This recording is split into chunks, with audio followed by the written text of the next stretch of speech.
പിന്നീട് അറബികളങ്ങ് കിടന്നുറങ്ങി എണീറ്റിട്ട് പിന്നെയും നിസ്കരിക്കുന്നു. അതിന് ഖിയാമുൽ ലൈൽ എന്നവര് പേരിടുകയാ. ശ്രദ്ധിക്കണേ. ഇന്ന് ഹറമിൽ അങ്ങനെയല്ല. ഇന്ന് ഹറമില് 20 റക്അത്ത് തറാവീഹ് നിസ്കരിച്ചിട്ട് വിത്ർ നിസ്കരിക്കൂല. പോയി കിടന്നുറങ്ങും, എന്നിട്ട് എണീച്ചിട്ട് 11 റക്അത്ത് നിസ്കരിക്കും. അതിന് ഖിയാമുൽ ലൈൽ എന്ന് പേരിടുവര്. പക്ഷെ ഉസ്താദ് അവിടെയുള്ള സമയത്ത് അങ്ങനെയല്ല. 20 റക്അത്ത് തറാവീഹ് നിസ്കരിക്കും, 3 റക്അത്ത് വിത്ർ നിസ്കരിക്കും. എന്നിട്ട് പിന്നെ ഉറങ്ങി എണീച്ചിട്ട് അവര് വേറെ നിസ്കാരം ജമാഅത്ത് നിസ്കരിക്കും. ഉസ്താദ് ഹദീസ് ക്ലാസ് എടുക്കുന്ന സാസ് പോയിരുന്നിട്ട് ആ പണ്ഡിതനോട് ചോദ്യം ചെയ്തു, ഇജ്അലു ആഖിറ സ്വലാത്തിക്കും വിത്റ എന്നല്ലേ ഹദീസ്. നിങ്ങൾ ഹദീസ് അനുസരിച്ചുകൊണ്ട് അമൽ ചെയ്യാൻ താല്പര്യപ്പെടുന്നവരല്ലേ? നിങ്ങൾ ഇപ്പോൾ ചെയ്യുന്ന ഇവിടുത്തെ സംസ്കാരം, ഈ സമ്പ്രദായം, ഇത് സ്വഹീഹായ ഹദീസിനെതിരല്ലേ? അത് അദ്ദേഹത്തിന്റെ ചിന്തയെ പിടിച്ച് കുലുക്കി.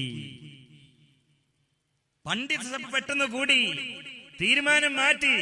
അന്ന് മുതലാണ് ഹറമിൽ 20 റക്അത്ത് തറാവീഹ് നിസ്കരിച്ചിട്ട് വിത്ർ നിസ്കരിക്കാതെ എല്ലാവരും പിരിയുന്നത് തുടങ്ങിയത്. അതിന് കാരണം ഇന്ത്യയിലല്ല, കേരളത്തിലല്ല, മലപ്പുറം ജില്ലയിൽ താമസിച്ചുകൊണ്ട് കൊണ്ടോട്ടി അങ്ങാടിയിൽ നിന്ന് മീനും പിടിച്ചുകൊണ്ട് ഭൂമി പോലും അറിയാതെ വിനയാനതനായിട്ട് നടക്കുന്ന പ്രൗഢഗംഭീരമായ തലപ്പാവ് ധരിച്ച ആ മഹാനായ ശംസുൽ ഉലമയുടെ പിൻഗാമിയായിട്ടുള്ള പണ്ഡിതനില്ലേ, ആ പണ്ഡിതനാ. പക്ഷെ ഇന്ന് ആർക്കറിയാം? ആർക്കതറിയാം?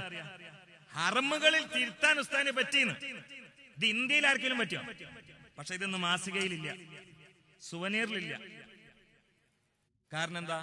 കൊടുക്കാൻ പാടില്ല എന്ന് ഉസ്താദ് പറഞ്ഞു. അതാണ്, അതിനാണ് ഇഖ്ലാസ് എന്ന് പറയുന്നത്.